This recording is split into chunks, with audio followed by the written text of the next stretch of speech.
এই নির্বাচন যদি এই ফলাফল যদি স্থগিত হয়, বিশ্ববিদ্যালয়ের প্রশাসনের থাকার গদিতে থাকার ক্ষমতা থাকবে না বলে আমরা ঘোষণা দিচ্ছি।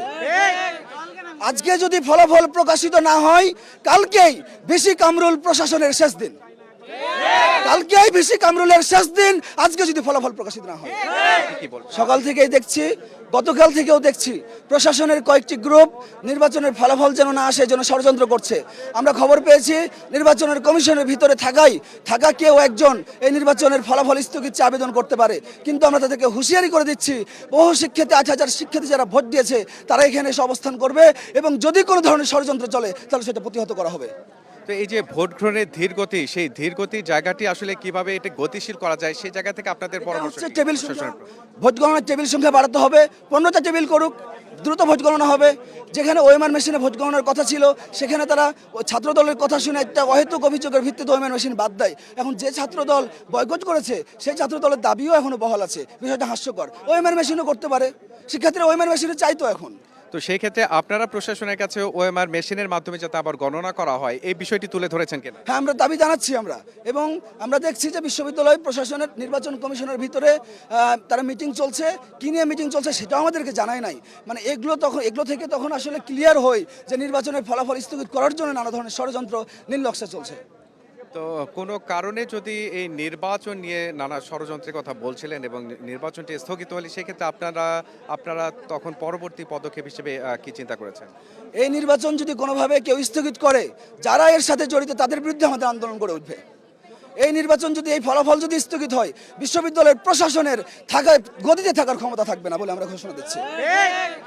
আজকে যদি ফলাফল প্রকাশিত না হয়, কালকেই ভিসি কামরুল প্রশাসনের শেষ দিন। কালকেই ভিসি কামরুলের শেষ দিন, আজকে যদি ফলাফল প্রকাশিত না হয়। এইখানে যে গণনা করা হচ্ছে শুধুমাত্র সেখানে গণনার সাথে জড়িত লোকসংখ্যার সংকট, নাকি এর বাইরে অন্য কোনো কারণ দেখছেন এই বিলম্বিত হওয়ার পেছনে? হচ্ছে তাদের অব্যবস্থাপনা, চরম অব্যবস্থাপনা। হলের ভোটগুলো তারা হলে না গণনা করে এখানে নিয়ে আসছে। হলের ভোট কাল থেকে গণনা করছে, এখন পর্যন্ত হলের ভোট গণনা, হল সংসদের ভোট গণনা চলছে, সেন্ট্রালের ভোট গণনা করা শুরুই করে নাই। এই যে এগুলো অব্যবস্থাপনা, আমরা মনে করছি এই অব্যবস্থাপনাগুলো মূলত আর্টিফিশিয়াল, কৃত্রিম অব্যবস্থাপনা। এগুলো মূলত কৃত্রিম সংকট।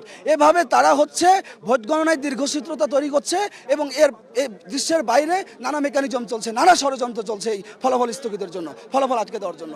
বাট আমরা এসব প্রতিহত করার জন্য প্রস্তুত আছি, এবং যে কোনো ষড়যন্ত্র আমরা রুখে দেব। আর যদি ষড়যন্ত্রের কাছে বাধ্য হয়ে কামরুল প্রশাসন ফলাফল প্রকাশ না করে, তাহলে আজকে কামরুল প্রশাসনের শেষ দিন।